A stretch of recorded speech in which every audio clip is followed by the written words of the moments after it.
Ted Bundy has been getting a lot of buzz lately after Netflix released a new series detailing his crimes and a biopic starring Zac Efron. What you may not know is that Bundy admitted days before being put to death to murdering a woman right here in Grand Junction. The 10's Grace Reader talked to one of the main investigators on that case way back from 1975. You may have seen the new series about Ted Bundy on Netflix, but did you know about the connection Ted Bundy has to Grand Junction? A woman went missing here, Denise Oliverson. Investigators believe she rode down this street right here on her bicycle, all the way down under the 5th Street Bridge, which is where they believe Ted Bundy found her and murdered her.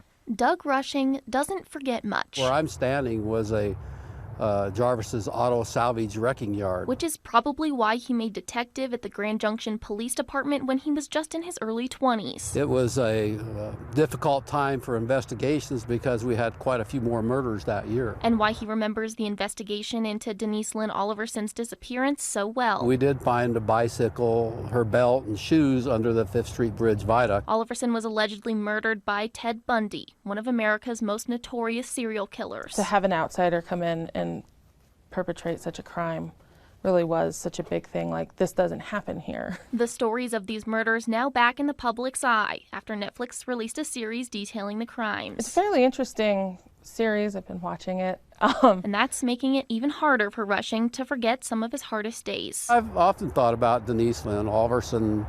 It always brings back those memories, you know, and trying to figure out what happened to Denise, you know, and I just feel rather badly that we didn't find her alive. It wouldn't be until years later that Bundy would confess to her murder. Her description, of course, matched a lot of the women that Ted Bundy had caused to disappear or murdered. And gave a vague description of dumping her body in the Colorado River. We were glad to hear him say that he had actually killed her. Rushing says not being able to find Oliverson for her family, something that sticks with him today. She's maybe along the river here somewhere. Whether we ever find her or not, I'm not sure.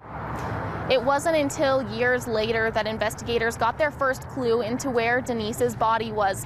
Ted Bundy, just days before being put to death, admitted to investigators in Florida that he had dumped her body in the Colorado River, but her body still not found to this day. In Grand Junction for the 10, I'm Grace Reader. Yeah, absolutely unbelievable. Her body's still not recovered. So fascinating. I am definitely going to be watching this series. I'm on about episode 3. Oh, okay. Yeah. Well, I'll have to catch up. It's good. Before his death, he also admitted to murdering a woman near Vail and burying her body in Rifle. A woman in DeBeck also went missing around that same time, but nobody was able to officially prove that Bundy was a suspect.